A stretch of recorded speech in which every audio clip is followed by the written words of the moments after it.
भारतीय स्वातंत्र्य दिनानिमित्त सोलापूर शहरातील पंजाब तालीम परिसरातील सिटीजन उर्दू हायस्कूल येथे शिवसेना जिल्हा प्रमुख अमोल बापू शिंदे यांच्या हस्ते ध्वजारोहण करण्यात आलं।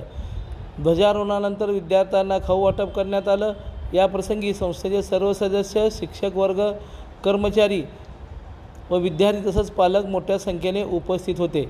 यावेळी शिवसेना जिल्हा प्रमुख अमोल बापू शिंदे यांनी सर्वांना स्वातंत्र्य दिनाच्या शुभेच्छा दिल्या।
लोकदर्शन मराठी चॅनलला सबस्क्राइब करा, बेल बटनला क्लिक करा व लाईक करायला विसरू नका।